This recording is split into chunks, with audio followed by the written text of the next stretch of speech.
It's 6 dailies, 2 paid morning papers, 2 paid evening papers, 2 free dailies, and a lot of free local weeklies. One of the morning papers, Dagens Nyheter, is making a small profit. Svenska Dagbladet is going break-even with the help from the state. Both are losing circulation and readers, but slowly. Both evening papers are highly profitable, mostly because of the sale of DVDs and books with the paper. They are losing circulation and readers rapidly. But first of all, I would say that the Danish free media, the free press, is on several levels, and they are very important in the Danish press picture. We have national free newspapers, we have a national commuter, and we have had a national free home delivery newspaper. We have very, very many local free newspapers which come weekly and which are free home distributed. The present crisis, which has been even harder in Denmark because there has been a battle raging between a home delivery national newspaper and all the paid-for newspapers. And that had been a price war being waged for about a year or 1.5 years, and that has been very expensive. And on top of that, we then get an economic crisis.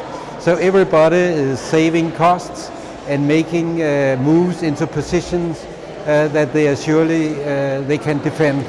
And the biggest one, not only in numbers but also in position, is Metro International. It is about 40 pages a day. It has high quality, high distribution quality, and its target is to rise the number of readers per copy, which have dropped during the war I was speaking about, from 2.7 to 2.2. But this half reader more per copy is a huge business. There's very much business involved in getting more readers per copy because it costs the same to distribute and produce a number of Metro International. When we started the press, we had this romantic idea about making the best newspaper in the world. We thought with this idea we could get the readers, and if we had the readers, we would get the advertisement. With the newspaper, we plan to focus in the content on the major trends in the global society to help our readers to understand better the world they live in. Major editorial themes are, among others, climate change, the economic and political shift from east to west, the pornification of the Western culture, and the relationship between citizens and government in democracy.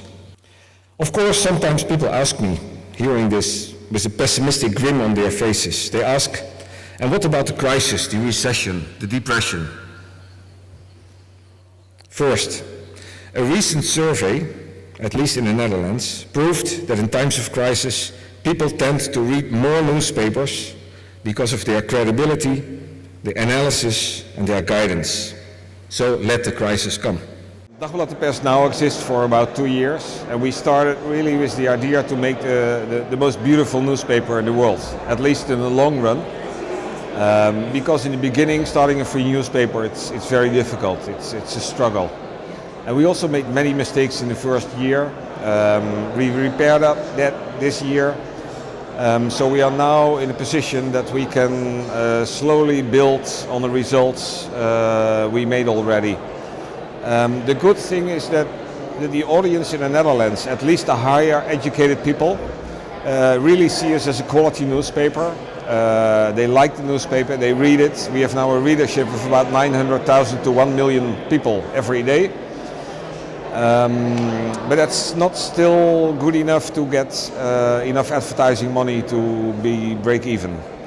So we are now really focusing on the costs, keeping the quality on a very high level, and focusing on the sales department to get more ads out of the market. We managed to do that. I think we went up from 2007 to 2008 with about 60%, and next year we will go up with 100%. As soon as we make money, I think we will hire more editors, we will get more editorial pages, improve the newspaper, and then in a few years I think I think the original idea of making the best newspaper in the world could be achievable.